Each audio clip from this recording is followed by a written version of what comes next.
Hello दोस्तों, मैं हूं दिनेश केवरा। न्यूज टाइम पे आपका बहुत बहुत स्वागत है।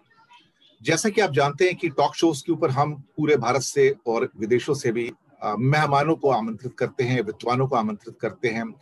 यहाँ पर डोमेन एक्सपर्ट्स आते हैं और कुछ ऐसे लोग भी जो पत्रकार हैं, एडिटर्स हैं, जो विभिन्न विषयों के ऊपर अपनी राय रखते हैं। आज जो विद्वान हमारे साथ हैं वो है श्री नयन पारिक जी। नयन पारिक जी, आपका बहुत बहुत स्वागत है। नयन पारिक जी गुजरात से हैं।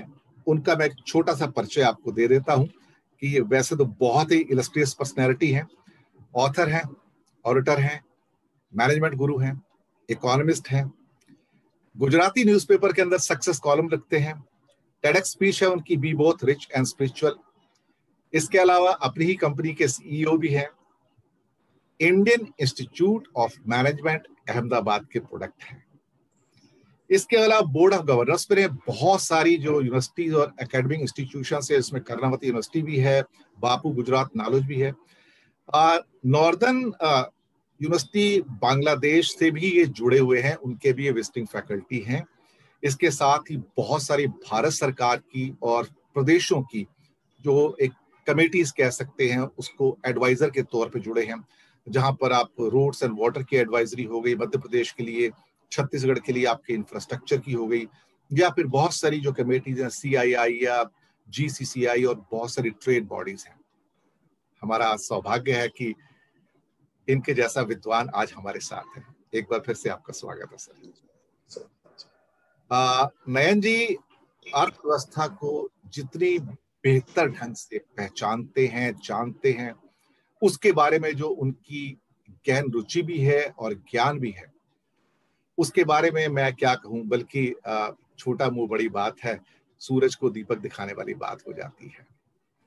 नयन जी, भारत की अर्थव्यवस्था ये जैसे भंवर में कश्ती डूबती तैरती चलती है, ये पिछले कुछ वर्षों से लगा तो था कि यात्रा कुछ अच्छी हो जाएगी, और कई बार तो लगा कि जैसे एक सी प्लेन होता है अब टेक ऑफ कर जाएगा, लेकिन सर ये पिछले 4-5 साल से कुछ टेक ऑफ ही नहीं कर रहा है।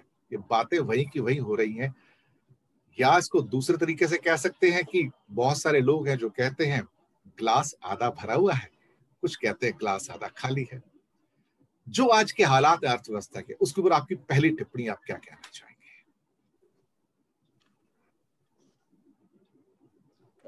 बिल्कुल, मैं सहमत हूँ आपसे। और पहले तो धन्यवाद दिनेश जी, मुझे यहाँ बुलाने के लिए, आपके साथ बात करने के लिए। जब भी सुनता हूँ आपको बहुत अच्छा लगता है। You have a free flowing way of communication, और हिंदी भाषा पे आपका एक प्रभुत्व है, तो आपसे बात करना हमेशा मुझे अच्छा लगता है। And thank you for this opportunity to speak to you. भारतीय अर्थव्यवस्था में जैसे पिछले 5 साल देखे तो मेरे ख्याल से कुछ एक विन्स है, कुछ एक लूजेज है। जैसे आपने कहा वो ग्लास आधा भरा है, आधा खाली है, और वो दोनों हम लोग देख लेंगे। कोशिश करते हैं कि आपसे जो 30-40 मिनट बात हो उसमें कितना भरा हुआ है और कितना बाकी का कैसे भर सकता है, उसके बारे में थोड़ा बात करने का आपसे मौका मिलेगा। और आप भी इसमें कहीं एक्सपर्ट है, मुझे पता है कि आपकी इन डेप्थ नॉलेज है, आप ऑब्जर्वर हैं, आप देखते हैं, लिखते हैं, तो आपसे बात करके हम लोग कुछ बैठ के सोचते हैं कि इसमें क्या किया जाए। मुझे लग रहा है कि कुछ एक एरियाज में हमने काम किया है, पर कुछ एक एरियाज में जो हम काम नहीं कर पाए हैं, और जो मुझे लग रहा है कि हमारे लिए चैलेंजेस है, जो हमारी GDP को, हमारी प्रगति को रोके हुए हैं। वैसे 2-1 मुद्दे पहले मैं लेना चाहूंगा आपसे, और फिर जैसे आगे वार्तालाप चले हम लोग विल कवर अदर टॉपिक्स। मुझे एक लग रहा है कि एक चीज हम लोग जो नहीं कर पा रहे हैं और जो हमको करने की जरूरत है, वो हमारे यहाँ जो जमीन और लैंड एक्विजिशन के मुद्दे हैं, वो मुझे लग रहा है कि वो सबसे ज्यादा पेचीदा हमारे यहाँ मामला है। जमीन लेना आज एक बहुत मुश्किल काम हो गया है, तो इसीलिए कोई भी इंडस्ट्री को यदि कोई जमीन लेनी है तो बहुत दिक्कत है। दूसरा, जमीन के बारे में हमारे जो ब्लैक मनी जनरेट होते हैं, मेरे ख्याल से उसका एक मूल कारण जो है वो जमीन का है, क्योंकि जमीन में जो एक गवर्नमेंट के रेट होते हैं, जो गुजरात में जंतरी रेट बोलते हैं, बाकी की जगह पे कोई सरकारी बेंचमार्क रेट बोलते हैं, और जो एक मार्केट रेट है, उसमें हमेशा एक गैप नजर आया। तो इसीलिए यदि हमने नोटबंदी की, हमने बाकी की चीजें की, पर हम जो उसका रूट कॉज है उस पे जब तक काम नहीं करेंगे तब तक मेरे ख्याल से ये ब्लैक मनी जनरेट होता रहेगा और हमारे लैंड एक्विजिशन के इश्यूज जो है वो हमारी इंडस्ट्री को परेशान करते रहेंगे। तो लैंड का मुझे लग रहा है कि हम लोगों को एक उसका जो गवर्नमेंट वैल्यूएशन है उसको मार्केट वैल्यूएशन के बराबर लाना पड़ेगा, वरना सबका जो ब्लैक मनी है वो जनरेट भी वहां होता है, वो डिप्लॉय भी वहां होता है, वो हमारे लैंड एक्विजिशन को एक पेचीदा भी करता है।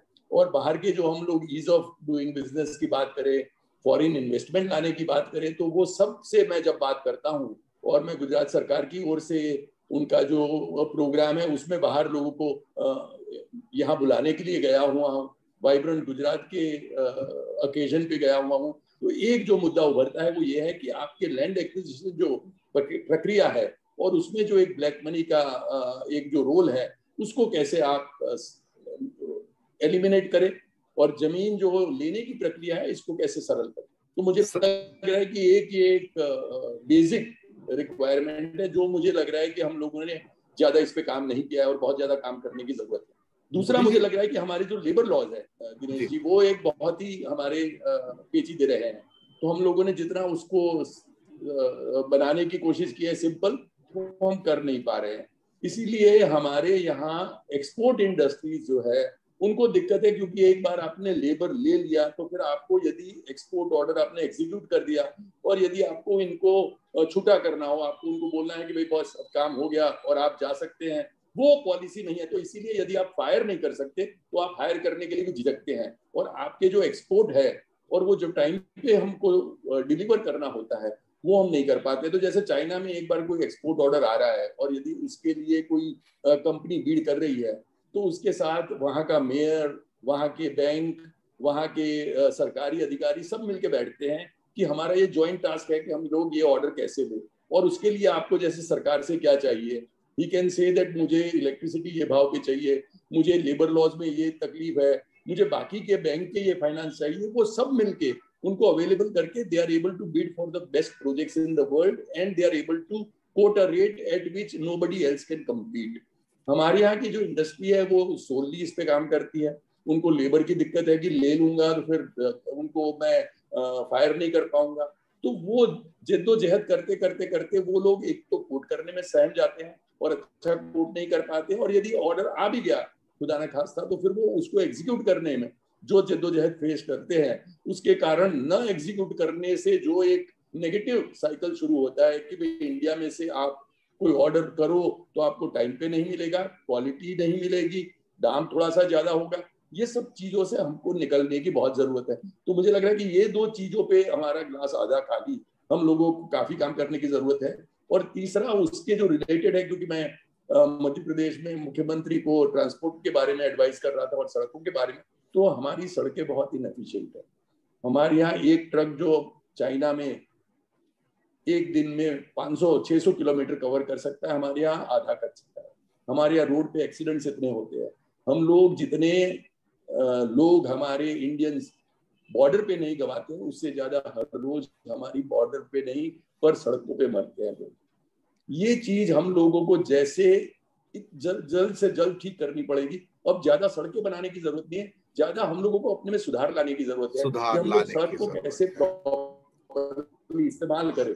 हमारे पास सड़कें अच्छी है, चौड़ी है, सड़कें स्मूथ है, ऊपर से गुजरात में हमारी स्मूथ सड़कें हैं, हमारे यहाँ एक्सीडेंट सबसे ज्यादा है, क्योंकि स्मूथ सड़क बिना कोई नियम के यदि आप इस्तेमाल करते हो तो ये तो मौत का सामान बन जाती है, क्योंकि आप सड़कें ऐसे यूज करते हो जैसे आप अपने बगीचे में निकले हो घूमने, तो it is a question of life and death.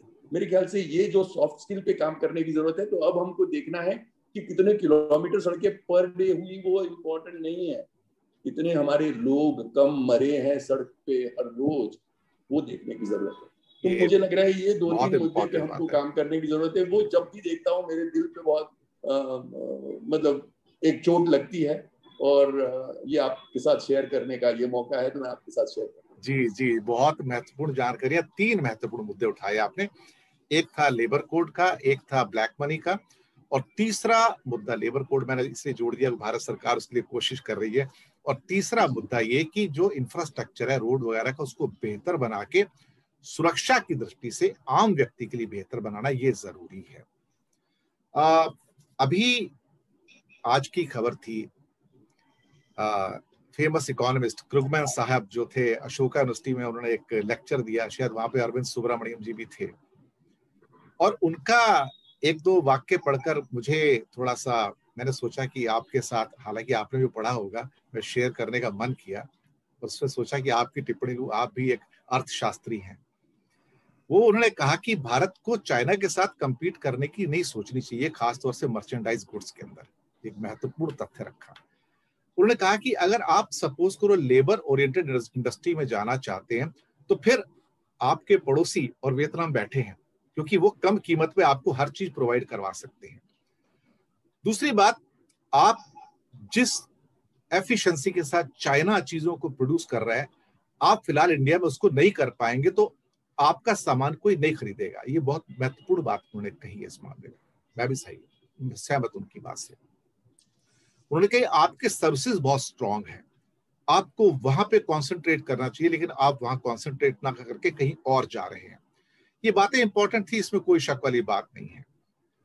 हमारी खास तौर से, और एक वाक्य जो मुझे शायद छू गया, जो मैंने भी पहले एक डिबेट में कहा था जीएसटीवी की, वो ये था कि इंडिया कहीं ना कहीं न्यू एज की जो इंडस्ट्री है उसमें पिछड़ता जा रहा है, चाहे वो सेमीकंडक्टर चिप्स हो, चाहे वो रेयर अर्थ हो, चाहे इसी किस्म की दो तीन और ऐसी आइटम्स हैं जहां पे हिंदुस्तान बात भी नहीं कर रहा है आगे जाने की, तो बात छोड़ दो। हालांकि मेरी सूचना के अनुसार क्वाड के अंदर रेयर अर्थ की बात हुई है, जो जनता को बताई नहीं गई है, उसके बैकडोर, क्योंकि उसी के बेस पे जापान को चाइना झुका चुका है।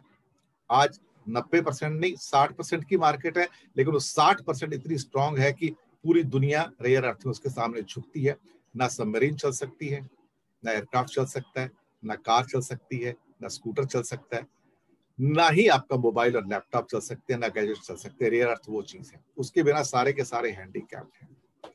बात फिर न्यू एज की टेक्नोलॉजी की आती है, जिसके बारे में क्रुगमैन ने भी बात किया। कहीं ना कहीं हम रिसर्च में या अनुसंधान में, शोध में हम पिछड़ते जा रहे हैं। अगर हम उसके अंदर एक ऐसी चीज प्रोड्यूस नहीं करते हैं नयन जी, जिसको कहा जाए कि गुणवत्ता, जहां पे आप उन चीजों को इंडस्ट्रियल चीजों के अंदर चेंज कर सके। अभी मैंने एक आर्टिकल लिखा था जिसमें बताया था कि इंडिया करीब 24-25 हजार पीएचडी पैरा करता है इंजीनियरिंग में, साइंस में, अमेरिका 41,000 है, चाइना 34,000 है, but they can convert their research into the tangible products. Whereas अभी मैं क्या कहूं, हमारी गुणवत्ता रिसर्च की कैसी है, आपसे बेहतर कौन जानता है। हम न्यू एज के बारे में क्यों नहीं सोच रहे हैं? हमारे यहाँ सोच ही नहीं है इस बात की, ऐसा क्यों है सर?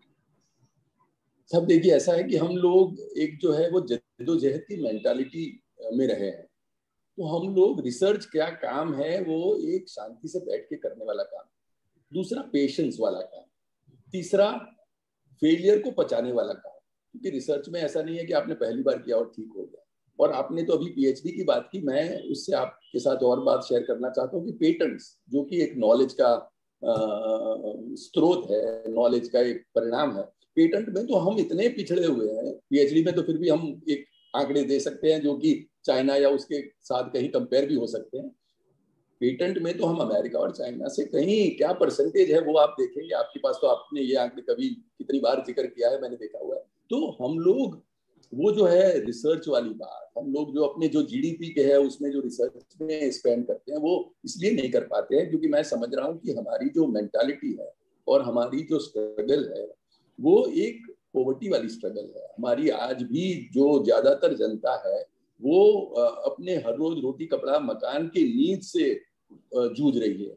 तो इसीलिए रिसर्च और वो थोड़ा सा हम लोग पिछड़ जाते हैं। पर उसके पहले जो आपने अरविंद सुब्रमण्यम और हमारे दूसरे मित्रों की बात की, अरविंद सुब्रमण्यम इसलिए कि वो हमारी बैच से, IIM अहमदाबाद से हम लोग साथ में पढ़ के निकले हैं, तो इसीलिए उनके प्रति ज्यादा मेरा प्रेम है।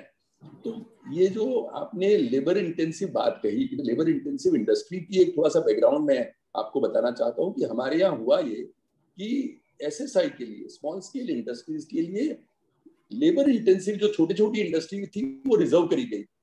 और इसीलिए वो जो हमारा फ्रेम ऑफ माइंड था वो ये था कि ये सब लेबर इंटेंसिव इंडस्ट्री में बड़ी इंडस्ट्री आएगी नहीं। तो इसलिए रिलायंस जो है वो गारमेंट में नहीं आएगी, जूते बनाने में नहीं आएगी, टेक्सटाइल में कम आएगी, क्योंकि उसमें जो है वो लेबर इंटेंसिव लोग इतने हैं कि हमारे वो लेबर हम लोग एम्प्लॉय कर पाएंगे। तो हमारा जो ग्रोथ का मॉडल है, डेवलपमेंट का मॉडल है, वो लेबर इंटेंसिव से थोड़ा बिछड़ गया, क्योंकि हम लोगों ने एसएसआई के लिए बहुत ही ज्यादातर इंडस्ट्री रिजर्व रखी। और इनफैक्ट ये हुआ कि हम लोग इंडिया में कॉर्पोरेट सेक्टर को वो इंडस्ट्री जो कि एसएसआई के लिए रिजर्व थी उसमें एंटर नहीं करने देते थे, बिकॉज वो रिजर्व सेक्टर था। और बाहर से वो जो इम्पोर्ट है वो आने लगा, क्योंकि अमेरिका ने हमारे सामने WTO वगैरह में केस किया और उन्होंने कहा कि भाई ये तो आपको अलाउ करना पड़ेगा। तो हुआ ये कि बाहर से इंडस्ट्री जो है, ऑर्गेनाइज्ड इंडस्ट्री, वो हमारी छोटी छोटी इंडस्ट्री से कॉम्पीट करने लगी। हमारी जो SME इंडस्ट्रीज है वो ऐसी चीजें बनाती है जो कि बाहर के अच्छे एस्टैब्लिश्ड इंडस्ट्रियल प्लेयर यहाँ इंपोर्ट करके हमारे यहाँ बेचने लगे। और हमारे यहाँ जो बड़ी इंडस्ट्रीज है उनका फ्रेम ऑफ माइंड रहा ही नहीं कि हमको ये चीजों में पढ़ना है।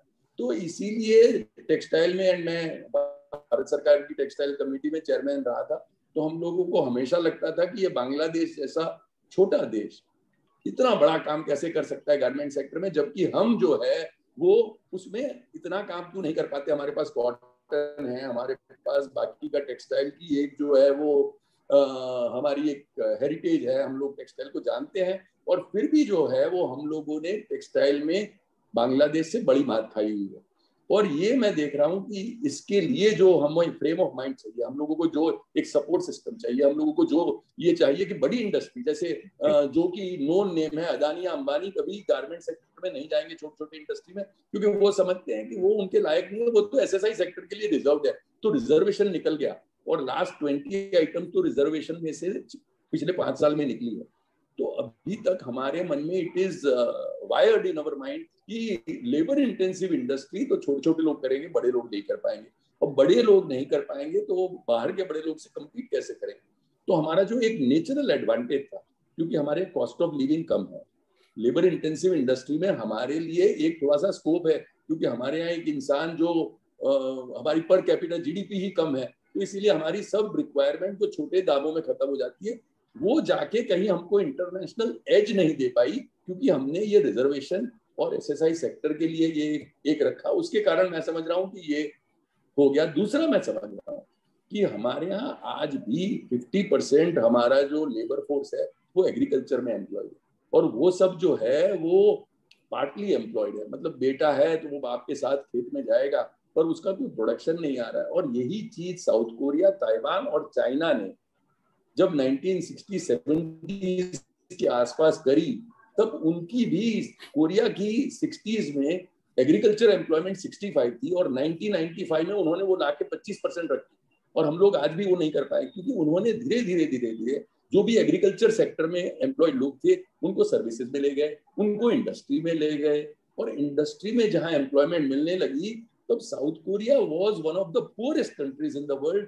एंड उन्होंने एक वो करिश्मा दिखाया कि 30-40 साल में वो इतने आगे निकल गए कि उनके जो एग्रीकल्चर एम्प्लॉइज है वो 20-25% रह गए। आज भी हम लोग वो नहीं कर पा रहे। तो एक क्लियर थॉट आउट पॉलिसी कि भाई हम लोग कैसे धीरे धीरे जो हमारा लेबर का रियल एडवांटेज है, और आज हम 2030 में या 35 में we would be the largest kind of populated country, and हमारी पॉपुलेशन में यंग लोग हैं जिनको हम लोग खेत में, वो अपने आप को देखना भी नहीं चाहते, और खेत में हम लोग भी वो समझते हैं कि कहीं बाहर आना चाहते हैं। They want to be part of industry, they want to be part of service sector.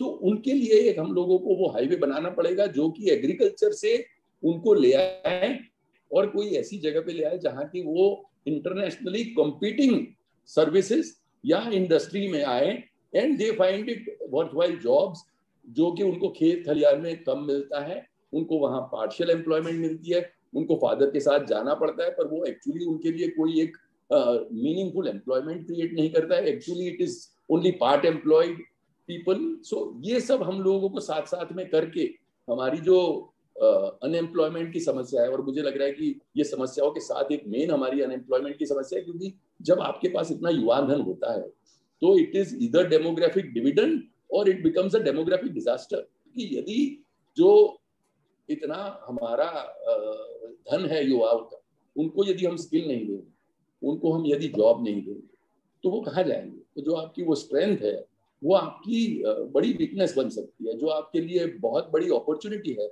वो एक बड़ी थ्रेट बन सकती है। We have to work towards it, we have to find them meaningful jobs, we will have to skill them in a manner so that industry जब भी employ करना चाहे तो पाए कि उनको, मैं यूनिवर्सिटीज के साथ जुड़ा हुआ, मुझे पता है कि हमारी यूनिवर्सिटी से जो लड़के निकलते हैं उनको एम्प्लॉयमेंट की कितनी दिक्कत होती है।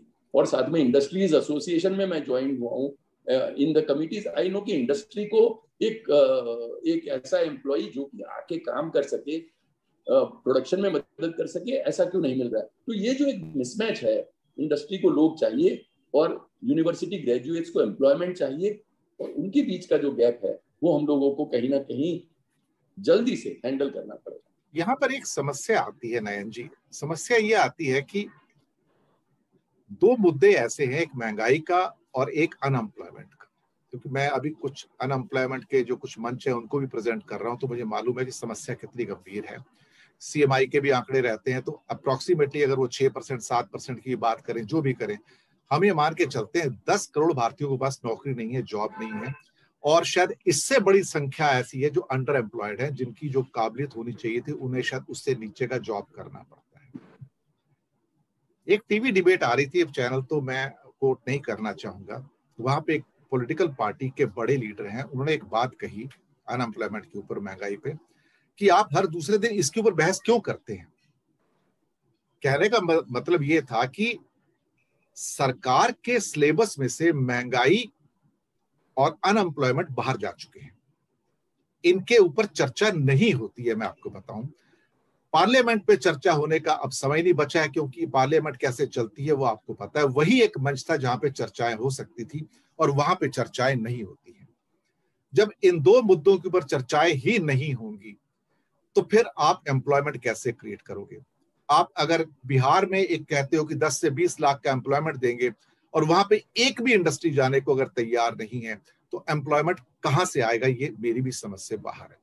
या फिर अगर आप हिंदुस्तान में अब धीरे धीरे हम वर्क वीजा रूल में जा रहे हैं, मैं वर्क वीजा जानबूझ के शब्द यूज कर रहा हूं सर, जो हरियाणा में हो रहा है, अब झारखंड ने अनाउंस किया है, डीएमके ने तमिलनाडु में अनाउंस किया कि हम लोग 75% अपने लोगों को नौकरी देंगे।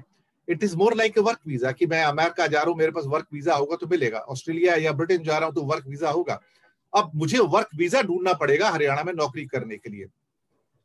सबसे बड़ी समस्या ये आ रही है कि आपकी कुछ बड़ी जो ट्रेड चैम्बर्स हैं, मैं नाम फिर ट्रेड चैम्बर का नहीं लूंगा, जो बड़े बड़े काफी इंडिया में 4-5 हैं, उन्होंने एक उम्मीद जताई थी, कुछ उनके प्रमुख आए हुए थे, कि हरियाणा की इस ट्रेड पॉलिसी के ऊपर, और जो उनके कमेंट्स भी आए कि जल्दी ये खत्म हो जाएगा और प्रधानमंत्री जी 3-4 दिन से ऊपर नहीं लेंगे। पर आज इस बात को बहुत दिन हो चुके हैं, और सरकारें कैसे काम करती हैं इसको आपसे बेहतर कौन जानता है, और हो सकता है मुझसे बेहतर भी कौन जानता है, मैं अभी अंदर रहा हूं उसके। आप भी तो रहे हैं। तो सरकारें जो कहती हैं और सरकारें जो करती हैं, उनमें एक जमीन आसमान का अंतर है।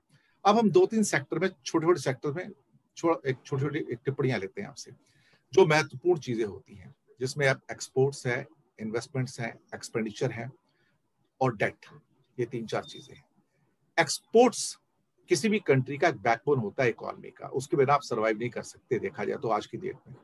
भले ही भारत का अपना बहुत डोमेस्टिक कंजप्शन होगा, 130-35 करोड़ की आबादी है, लेकिन हम एक्सपोर्ट्स में शायद आज भी, अभी डेटा आ गए इस महीने अप्रैल से फरवरी के, $256 बिलियन के हैं, और अगले महीने के उसमें अगर मैं उसमें 25-26 और जोड़ दूंगा तो ले दे के 280 के आसपास हम लोग खत्म हो जाएंगे। हम 314-315 पे 2014 में थे जब मनमोहन सिंह जी गए थे। टारगेट था 2015 के अंदर फ्री, जो हमारी जो ट्रेड पॉलिसी आई थी, फॉरेन ट्रेड पॉलिसी, $900 बिलियन का। हम फिर 300 पे खड़े हैं, इस साल 300 से भी नीचे हैं, वियतनाम भी ऊपर चला गया। सर, क्या इस पॉलिसी के साथ हम तरक्की कर पाएंगे? ये आपने एक सही मुद्दा लिया है कि एक्सपोर्ट जो है वो एक बैकबोन होता है, और मैं समझ रहा हूँ कि export more than a backbone is self confidence. Export का मतलब है कि ये चीज जो है वो दुनिया में आपसे बेहतर कोई नहीं कर सकता। तो इसलिए मैं एक्सपोर्ट को ये मानता हूँ कि भाई आप ये चीज पूरी दुनिया में कम से कम दाम में, अच्छी से अच्छी क्वालिटी, कम से कम पीरियड में दे पाते हैं। तो ये जो है वो अपने आप को जानने की बात है। और मैं समझ रहा हूँ वो जैसे केवाईसी बोलते हैं, नो योर कस्टमर, ऐसे एक्सपोर्ट के लिए मैं बोल रहा हूँ सबसे महत्वपूर्ण चीज है केवाईएस, नो योर सेल्फ। आप में क्या क्या ऐसे कॉम्पिटिटिव एडवांटेज, और ये मैं यूनिवर्सिटी में जब जाता हूँ पढ़ाता हूँ, IIM जाता हूँ पढ़ाता हूँ, तो मैं हमेशा पूछता हूँ किसी इंडिविजुअल को कि देखिए दिनेश वोरा जी का यूनिक जी, और वो उनको देखना, मैं चीजें जानता हूँ, मैं लोगों से बात करना और एक जो फलक पे ये बात रखना जानता हूँ, तो वो अपनी एक कॉम्पिटिटिव एडवांटेज क्रिएट करते हैं जो कि दिनेश वोरा जी के अलावा कोई पूरे विश्व में उनसे बेहतर नहीं कर सकता। एक देश के तौर पे यदि हम ये नहीं पता कर सकते कि ऐसी क्या क्या चीजें हैं, या ऐसी इनफ चीजें नहीं पता कर पाते हैं कि ये चीज में हमारे पास ये कॉम्पिटिटिव एडवांटेज है और इसलिए ये चीज दुनिया में हम सबसे बढ़िया करते हैं, वो आपको एक चीज हो तो भी चलेगा।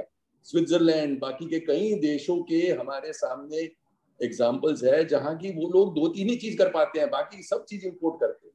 पर वो 2-3 चीज ऐसी करते हैं, या तो चॉकलेट ऐसी बनाते हैं, या घड़ी ऐसी बनाते हैं, या एजुकेशन ऐसा करता है, या बैंकिंग ऐसा करती है कि वो 3 चीज कर ले इंसान तो उनको और कोई चीज करने की जरूरत नहीं, बाकी सब चीज वो लोग इंपोर्ट कर सकते हैं। और ये 3 चीज है वो दुनिया में उनको एक ऐसा मकाम देती है जो कि और कोई देश उनसे छीन नहीं सकता। सही कहा आपने। हमारे देश में मैं समझ रहा हूँ कि मैं आपसे कभी इस मुद्दे पे बात करना चाहूंगा, और आप तो हमेशा कहते हैं कि ये 2-3 सेक्टर जो आपको लगता है कि इंडिया को उसमें काम करना चाहिए।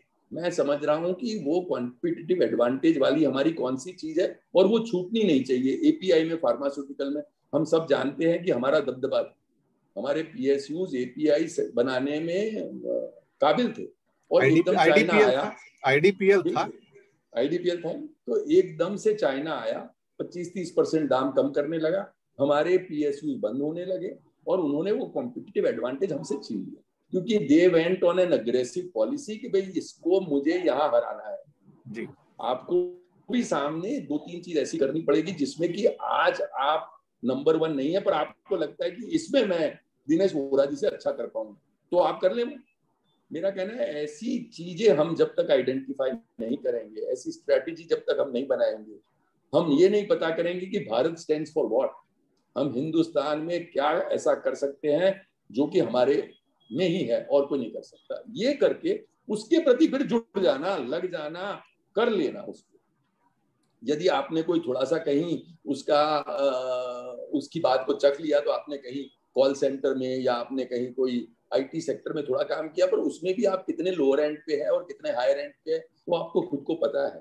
तो आपको वो लोअर एंड से कैसे आप हायर एंड में जाए, इन्फोसिटी में हमारे पर मैन आवर का जो रेट है वो कैसे हम लोग बढ़ाए, आर्टिफिशियल इंटेलिजेंस में, इंटरनेट ऑफ थिंग्स में, जैसे कि आपने कहा PhD और नॉलेज में, पेटेंट में, उस सब में हम लोग कैसे आगे बढ़ें। और यदि वो आगे बढ़ेंगे तो हम लोग एक अपनी ऐसी प्रतिभा क्रिएट कर पाएंगे जिसमें हमसे कोई भी देश कॉम्पीट नहीं कर पाएगा। और ये जब तक नहीं करेंगे तब तक हम थोड़े से हाथ पैर मारते रहेंगे, हम बोलेंगे कि हम यहाँ करोड़ पहुंच जाएंगे, हम इतने बिलियन डॉलर कर लेंगे, पर वो करने का जो एक आप में जज्बा आना चाहिए वो तब आएगा जब आपको पता है कि मैं कर लूंगा as a country, when you do that. और उसके लिए पहले आपको, आप जैसे आप 2-3 प्रोडक्ट बोल रहे हैं, मेरे मन में 5-6 प्रोडक्ट है और 10 है, वो 15-25-100 प्रोडक्ट का हम लिस्ट बनाए, सर्विसेज का लिस्ट बनाए। हम लोग एक समझते हैं कि भाई हमारे यहाँ हॉस्पिटल्स में, जैसे हमारे अहमदाबाद में एक हॉस्पिटल के डॉक्टर फेमस है नी रिप्लेसमेंट, उन्होंने पूरे विश्व से जब भी नी रिप्लेसमेंट अफ्रीका से कहीं से भी आएगा तो वो हमारे यहाँ अहमदाबाद में आ जाएगा। और वो उन्होंने फिर सर्विसेज साथ में, वीजा से लेके ट्रांसपोर्टेशन से लेके आपके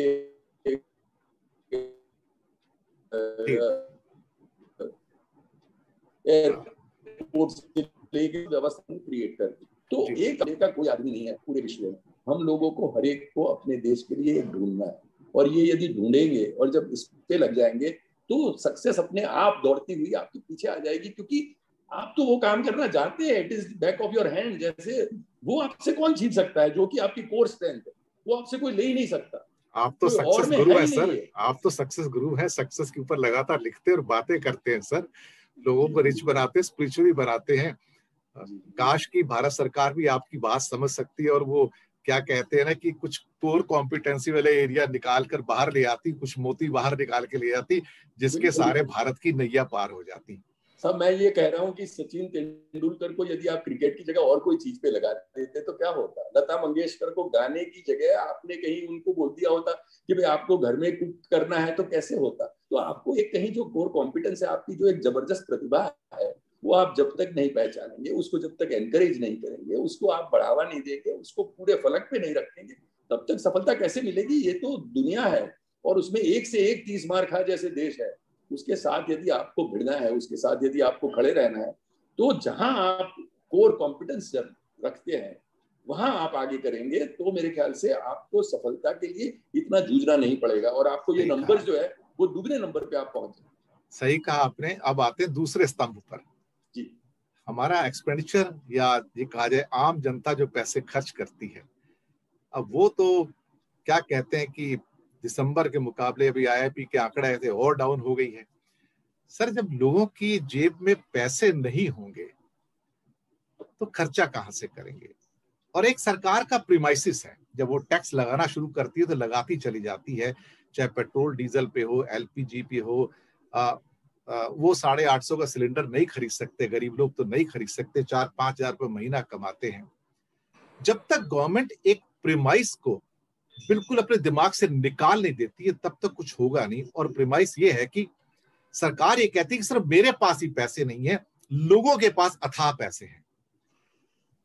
तो सरकार जब ये सोचना शुरू कर सकती है कि इनके पास पैसे हैं तो मैं इनसे ले लूं, या किसी भी और कारण से घुमा फिरा के इनसे वापस कर लूं, या उनकी बैंकों के अंदर जो पैसा पड़ा हुआ है, अगर 6% इन्फ्लेशन होता है तो मैं तो भी उनको 3% का ब्याज देके वो पैसे भी उनको फ्री में ले लूं या नेगेटिव रिटर्न में ले लूं। जब आप लोगों के साथ न्याय नहीं करते हैं और लोगों को ये समझते हैं कि तुम धन्ना सेठ हो और मैं तुमसे जो मर्जी ले लूं, सिर्फ मेरे पास ही पैसे नहीं है, तो ऐसे में फिर समाज के अंदर ना तो पर कैपिटा इनकम बढ़ती है, ना खुशहाली बढ़ती है, ना समृद्धि बचती है, और आम इंसान हमेशा देखा जाए तो स्ट्रगलिंग मोड में रहता है। कोई भी तंत्र हो, लोकतंत्र हो या बाकी ऑटोक्रेसी हो या कोई भी आप ले लीजिए सिस्टम, अगर लोगों के पास जेब में जीवन यापन का पैसा नहीं है तो फिर इसका मतलब आपकी सारी स्कीम्स, सारी योजनाएं, सारी प्लानिंग किसी काम की नहीं। वही हो रहा है। 82 करोड़ लोगों के पास खाने को रोटी नहीं है, उनको 3 रुपए 2 किलो वाला अनाज दिया जा रहा है। और बाकी इस साल तो इनकम टैक्स के जो आंकड़े आए हैं कलेक्शन के, उन्होंने भी जाहिर कर दिया है कि हम ही गरीब नहीं हुए जो नीचे वाले थे, बल्कि जो 1 करोड़ से ऊपर वाले और 50 लाख और 1 करोड़ के बीच में थे, वो भी 20-25% नीचे डाउन हो गए। टॉप कैटेगरी तो 28% डाउन हुई है, 50 लाख से 1 करोड़ 21% डाउन हुए। सर, कम पैसे होंगे तो टैक्स नहीं होगा, टैक्स नहीं होगा तो विकास कैसे होगा, और हमारे पास पैसे नहीं होंगे तो आपकी ग्रोथ कैसे होगी। सब देखिए, जो आप बात कर रहे हैं वो एक विशेष साइकिल की है और ये विशेष साइकिल को हम लोगों का कहीं ना कहीं तोड़ना है। और क्योंकि आप कह रहे हैं कि लोगों के पास पैसे नहीं है, टैक्स नहीं आएगा, सरकार के पास पैसे नहीं होंगे, सरकार भी फिर नहीं कर पाएगी कुछ काम, तो ये जो विशेष साइकिल है वो कई देशों ने तोड़ा हुआ है। ऐसा नहीं है कि हम लोग, आप मैनेजमेंट गुरु हैं सर, आप ही बताइए। मेरा कहना है कि देखिए 3 देशों के तो उदाहरण हमारे सामने हैं जो कि यही फेस कर रहे थे, साउथ कोरिया, चाइना और ताइवान। ये तीनों देश, फिर भी साउथ कोरिया और ताइवान हम लोग बोल रहे हैं कि वे थोड़े से छोटे देश हैं, हम लोग थोड़े से बड़े हैं, पर चाइना ने भी हमारे से अच्छा इसमें कर लिया। और हमारे, मेरे ख्याल से कहीं 40-50 साल पहले जाए तो चाइना हमारे से बराबर या कई एरियाज में हमारे से कम था। और उन्होंने फिर एक जो पॉलिसी की, और देखिए कुछ एक देशों में, एटलीस्ट साउथ कोरिया में तो ना के बराबर है, कोई पॉवर्टी एलिवेशन का प्रोग्राम ही नहीं। वो लोग कह नहीं रहे थे कि हम लोग गरीबी हटाएंगे, वो लोग नहीं कह रहे थे कि हम गरीबों के लिए ये करेंगे। उन्होंने सिर्फ उनको एक अपॉर्चुनिटी दी। और मेरे ख्याल से हमारे यहाँ भी गरीब है, किसी को अच्छा नहीं लगता है किसी से पैसा लेना, सरकार से हो दूसरे से हो। आप उनको क्यों इतनी ताकत नहीं देते हैं कि उनको कहीं पैसे ना लेने पड़े। आप उनको एक ऐसी अपॉर्चुनिटीज क्यों नहीं क्रिएट करके देते हैं ताकि वो अपना सर उठा के जी सके, अपना एक योगदान दे सके समाज में, और उससे जो एक अपना उपार्जन है वो करे धन का, और उससे समाज को भी फायदा हो और उनको भी फायदा हो। ये आई फील दैट हम लोग इतने ही स्ट्रांग है एज इकोनॉमी और एज अ नेशन और एज अ समाज जितना हमारी वीकेस्ट लिंक स्ट्रांग है। तो मैं समझ रहा हूँ मेरे या दिनेश भाई के पैसे कमाने से या कंफर्टेबल होने से कुछ नहीं होता, जब तक हमारे यहाँ जो नीचे स्तर का आदमी है, जो नीचे से नीचे है, वो कितना स्ट्रांग हुआ है। अमेरिका का आज आप रिस्पेक्ट इसलिए करते हो क्योंकि उसमें जो गरीब से गरीब इंसान है वो जद्दोजहद नहीं फेस करते जो कि हमारे गरीब करते हैं। तो एब्जेक्ट पॉवर्टी से चाइना करीब 20 साल पहले निकल गया, जो कि 50 साल पहले था मोर और less. South Korea same way abject poverty से निकल गया, मतलब कि एटलीस्ट खाने पीने का और बेसिक जो है वो रिक्वायरमेंट उनकी अपने आप में वो करने लगे। वही ताइवान में हुआ और उन देशों ने वही किया था। उन्होंने ये नहीं किया था कि नरेगा करें, नरेगा का अपना एडवांटेज है और मैं समझ रहा हूँ कि अभी हमारे यहाँ जरूरी भी है उसको, पर ये एक शॉर्ट टर्म सोल्यूशन है। आप यदि किसी को देते हैं वो बराबर है नरेगा का, पर वरना आप उन लोगों को दीजिए जो कि स्टॉप गैप अरेंजमेंट है। जैसे अमेरिका में आप नौकरी कर रहे थे, नौकरी छूट गई, तो जब नौकरी आपकी छूटी है तो सरकार आपको पैसे देगी, पर ये परमानेंट व्यवस्था नहीं है। पेचेक प्रोटेक्शन मिला आपको, हमें तो कुछ नहीं मिला। हमें वही मैं कह रहा हूँ। तो मैं कह रहा हूँ कि हम लोगों को एक तो वो दे हम जरूर कि भाई जब भी आपको दिक्कत हो तब हम आपके साथ रहेंगे, पर लाइफ टाइम आप किसी को देते रहे, वो आपके पास भी पैसे नहीं है। देखिए वो कोई भी पुअर देश के पास ये पैसे नहीं होते हैं, पर आपके पास विजन हो, आपके पास एक स्ट्रैटेजी हो कि कैसे निकालना है, क्योंकि आपको जो नीचे से नीचे का आदमी है उसको निकाल के ले आना।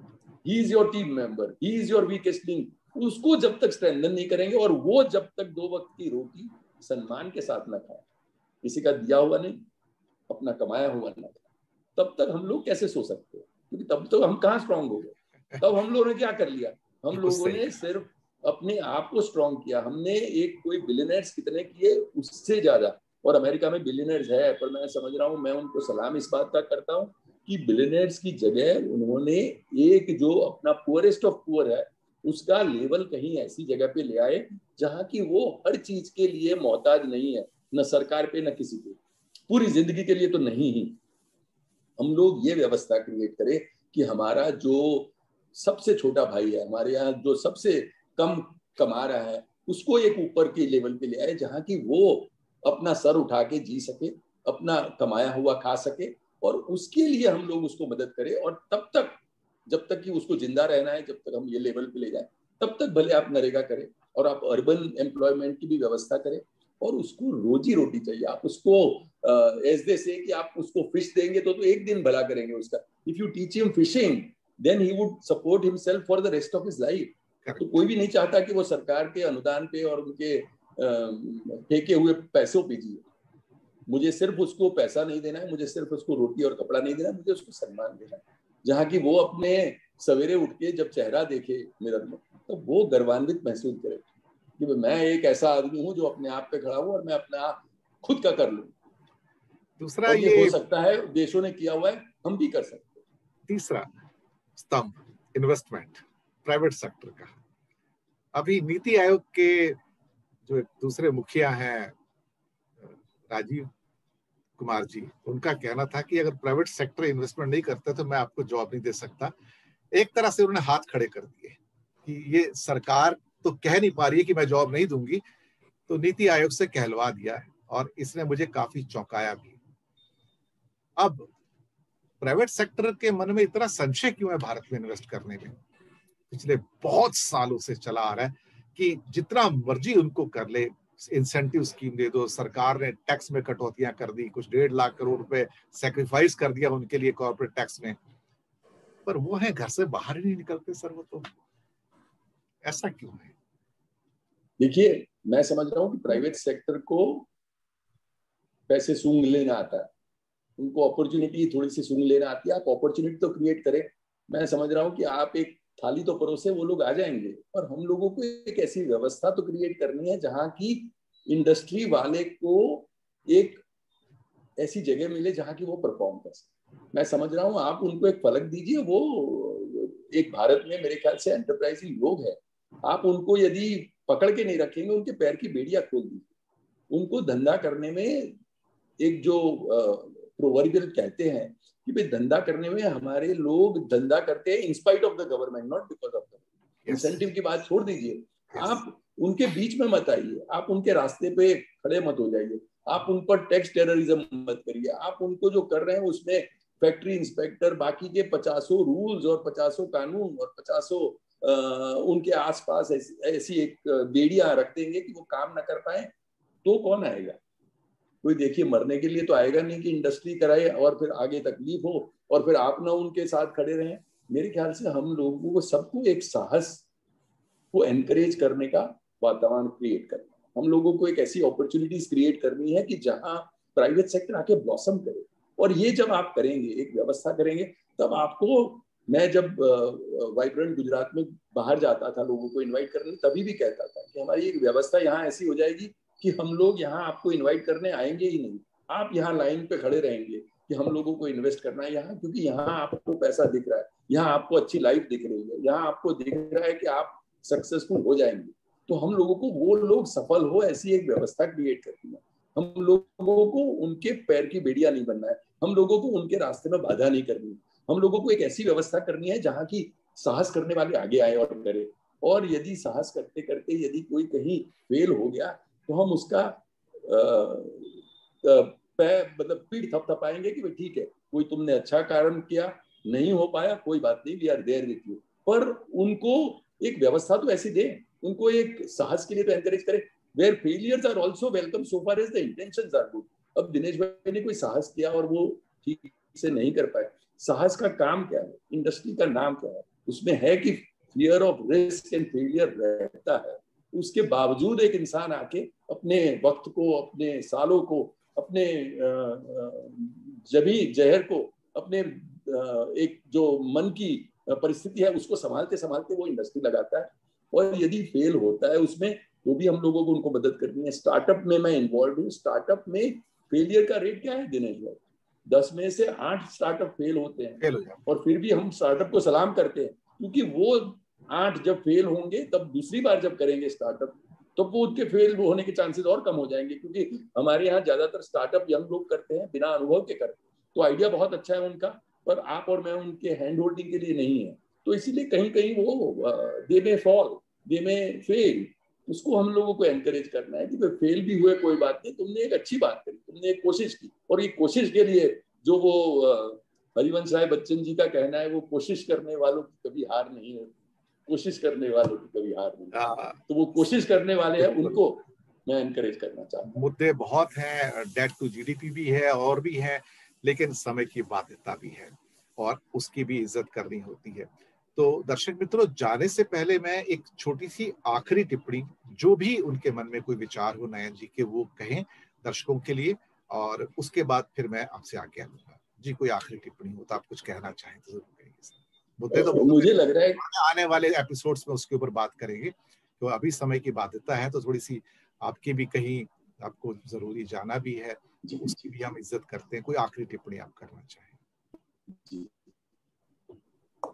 मुझे लग रहा है कि देश में संभावना बहुत है, और मैं समझ रहा हूँ कि हमारे एडवांटेज बहुत है। तो मैं कभी कभी दूसरी बार आपके साथ बैठूंगा तो हम इंडिया की और हमारी इकोनॉमी की स्वॉट एनालिसिस करेंगे। हमारे क्या मैनेजमेंट में जो पढ़ते हैं और जो पढ़ाते हैं, तो हम लोगों को एक स्वॉट एनालिसिस में बड़ा मजा आता है। तो स्ट्रेंथ, वीकनेस, अपॉर्चुनिटी और थ्रेट जो है वो इंडियन इकोनॉमी की क्या है, और मेरे मन में ये स्ट्रेंथ, वीकनेस, अपॉर्चुनिटी और थ्रेट के 3-4 मुद्दे हैं, और मैं समझ रहा हूँ कि उस पर यदि हम लोग काम करेंगे तो एक जैसे इंसान को सफल होने में जो जो जरूरत पड़ती है और अपने आप को पहचानने की जरूरत पड़ती है, ऐसे ही हमको भी अपने आप को पहचानने की जरूरत है। और इसमें मैं समझ रहा हूँ कि हम लोग कहीं ना कहीं थोड़ा सा मात खा रहे हैं। हम लोगों को अपने बारे में कुछ एक ऐसे आइडियाज है जो कि शायद अपने आप को पहचानने वाले नहीं है, और मैं समझ रहा हूँ कि वही हमारा एक पहला ही जो कदम है वो गलत हो जा रहा है।